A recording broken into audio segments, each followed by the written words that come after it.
What is going on, everybody? Welcome to the Divergent Gaming Open. I am Jay Howe. Joining me tonight is the lovely, as always, Gillyweed. Gillyweed, how's it going tonight? I'm good. I'm really excited to be here with you, Jay Howe. We've got a lot of great teams who are going to be competing in this tournament tonight, and it's my first time casting here, so I'm just really excited to be here. First time for both of us, and first time we're casting together, so that'll be pretty cool tonight.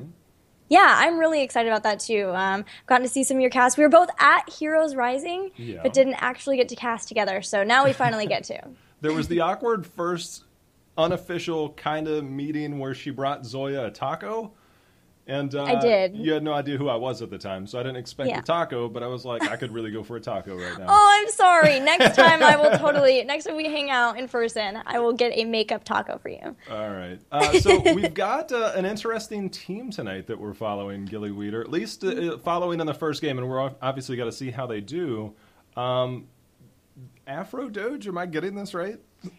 Afro Doge, I believe is yes. And the picture on Battlefy is indeed a Doge with an afro, so very aptly named for their mascot. But yeah, it is interesting because there's teammates from other teams that we saw in qualifiers. So looks like maybe some roster switching going on. It happens quite often after the big qualifications into the next stage happen, and with the teammates who didn't quite make it. But not sure if that's what's going on or if they're just a bunch of friends hanging out here. We'll have to keep watching what they do. But yeah, a couple of members from, let's see. So Tiger JK and Corona, I believe, are playing for 2ARC, right? Was Tiger JK one of the pickups that they just recently had?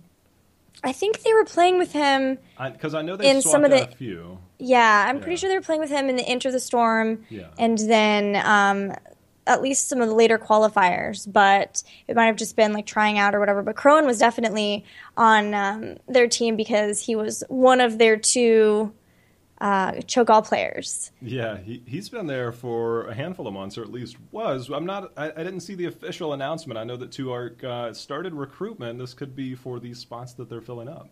Mm-hmm. It could be. And then we have June, who was supporting for Elevate for the qualifiers. Hanwen, who has been around for a long time and played for several different teams, as well as Daihu, who most recently, I believe, was on Resurgence Gaming. But I'm really excited to see all of these players together. It is going to be interesting. You've got a bunch of high-level people. Daihu was the person, I believe he got swapped out after week 2 of the qualifiers, which was kind of an interesting change. Obviously, Resurgence, really strong team. A few issues that they had during the qualifier and the Invitational didn't allow us to see them at their best, but I'm sure we'll be seeing them as time goes on. Gilly, I did send you the draft link. Did you get that? Oh, I know Skype is on Do Not Disturb. Yes, I've got it. I'm ready. All right, they're on standby. I figured we can go ahead and hop into this. It is going to be Afro Doge facing off against Sycom eSports. I'm not sure if they updated the draft. I see Enverum is in chat, so he'll be able to help us out with the links for the tournament itself as well as the bracket. And you can also check out the teams involved. That's all going to be on Battlefy. But I'm going to go ahead and give them the green light to go ahead and get this started. Oh, some names on Sycom that I'm really excited about. Seeing Fate and then Luda. I used to play some with Luda way back in the day. It's always neat to see people maybe they'll take a break. Maybe they're like, okay, we were trying to qualify, trying to do this, but always come back at some point. It really makes me happy.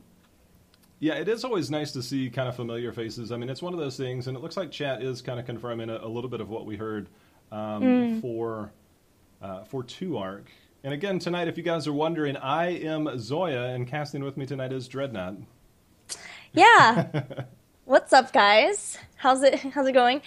We decided that because of the facial hair, Jay Howe is going to be Zoya, and I'm blonde, so that, obviously works for Dreadnought. So there are alter casting egos today. But we are in the matte band phase. I thought they were done with this, but it looks like they're going to go ahead and get it started now.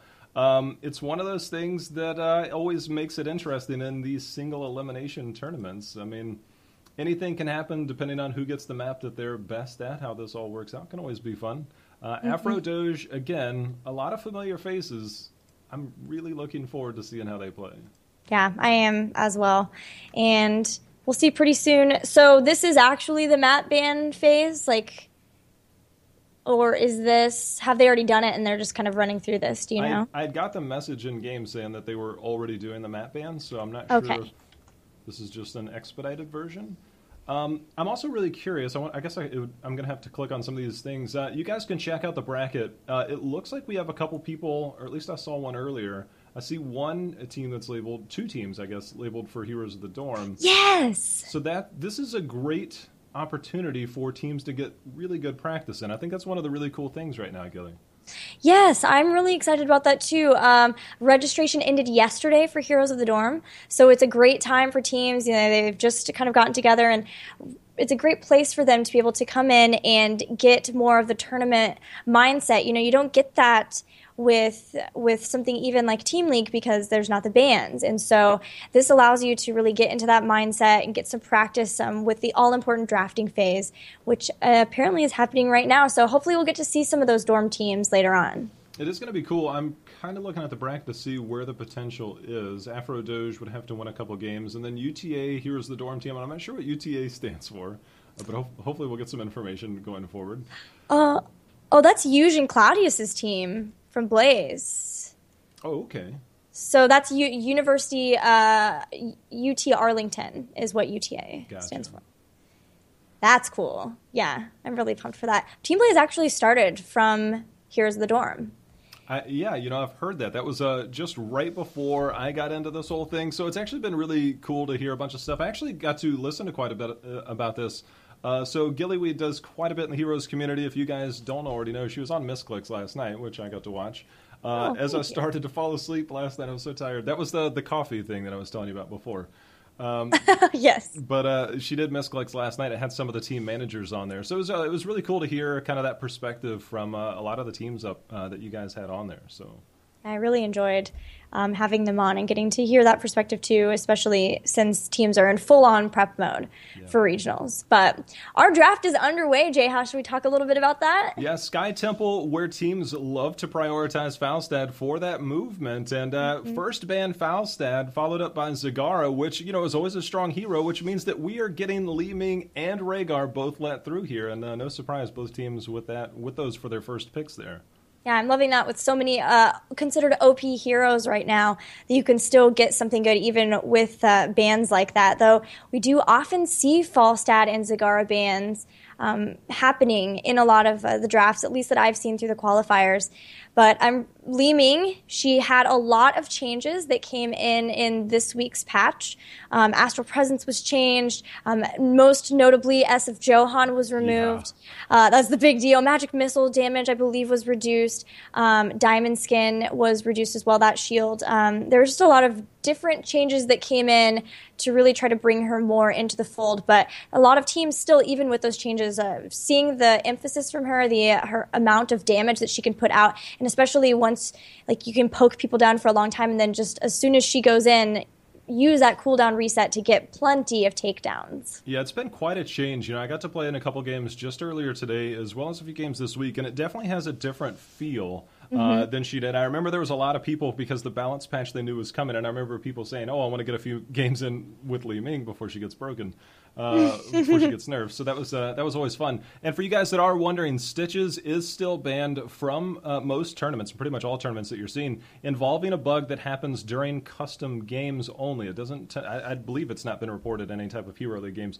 But it is going to be on. He's not going to be seen at all tonight, which is why you're going to see a prioritization more towards ETC, Johanna, and Muradin. And that's why ETC is our first warrior picked up tonight. Yeah, at this point, too, with teams not being able to play Stitches, ETC is so highly prioritized, like you said, because it was really ETC Stitches who were the two favorite warriors for most teams. And so with that, he's pretty highly prioritized. Thrall, still a big choice, too, so Afro Doge has a lot of the big picks, but so does Sycom with Jaina and Rhaegar. Now, looking at what we have as bans so far, it will be a Tassadar ban from Afro Doge. Tassadar is always a nice, safe laning pick, and he provides vision, but it's also a case of if you are wanting to have a composition that really helps or really bursts people down, he can stop that because his shield sometimes can be just enough to keep somebody alive through that initial burst. So I like taking him out if that's what they're going for. Also, we're going to have an Uther ban from Sycom. And, it's one of those things that Uther, if you're not going to play him, you want to keep him away. Sometimes you will see, that prioritized, not as much as we used to with that ETC, especially if he goes Mosh Pit, to have that Divine Shield to make sure it goes through. Yeah. But maybe it's one of those things. We don't see it quite as often because we don't see Uther as much as we did, say, a couple months ago. But we are going to see a Sylvanas pick up here. Sylvanas is one of those heroes that tends to make it in and out. I'm going to be kind of, looking at the fact, will they try and we saw the towers get buffed just recently to do more hero damage, but will we see them try and take a prioritization for a lane early on? I'm not sure. We haven't seen that near as much since then. But they are going to go ahead and pick up Johanna, which is going to leave them an open, probably assassin role. We still have Sonya on the board as well, but there we go. Tyrande and Brightwing. Brightwing, with that global mobility here, Brightwing, I believe is a fan, or you're a big fan of hers, Gilly. I love the little fairy dragon. She is so cute. I love that she is like terrifying in the stuff she says, but she says it in such a cute voice that it's totally awesome. I just think she's an amazing character, and I really love her play style too. Really resonates with me. I love her mobility. Like with Blink Heal, you can make some really awesome epic saves. But with a lot of the changes that came in to Brightwing, and it's been quite a while since then, sometimes there's an issue with having her as a solo support, and so I like that they also picked up the Tyrande too. In addition to that, they have so much for Lockdown, and they've paired ETC with Tyrande together, which is a pretty favorite combo to have. So a lot of synergy from all of this, and even having Brightwing too to be able to provide a little extra shielding, a little extra heals, and then that global presence in split push. I'm liking this draft so far. Yeah, one thing I'm kind of curious about, right now the only potential interrupt that you have outside of some type of silencing shot that could come in is a Johanna, but that requires her to basically be out of range. But we're going to see Mirrodin joining, so a double warrior, very beefy front line. They got to be careful, especially if ETC goes with that mosh pit, to be able to stun that out. That's going to be a little bit difficult with their current composition, depending on how they're able to land everything. But the potential is there, but Afro Doge, again, being able to have that Brightwing mobility and then the vision with Tyrande and then having Li Ming and Thrall up there, that's going to be pretty amazing. I did expect Sycom to go with somebody else to join on the front line there with Johanna. Yeah. I'm not sure if I expected Mirrodin here. Yeah, I was maybe expecting like a Sonya. We've seen a lot of Diablo too as a second warrior as well, and he was still available. I don't know if I was expecting Mirrodin and Johanna either, but it is going to be such a strong front line that Sylvanas and Jane will be able to feel very safe. I think it'll really come into whether they can keep everyone alive, though, because even once you have a Tyrande, you can burn down even a Mirrodin or a Johanna very easily. So they will need to really watch their positioning and realize that just because they have two tanky warriors doesn't mean that they're just home free and can do whatever. Yeah, and you look at the sustain possibility.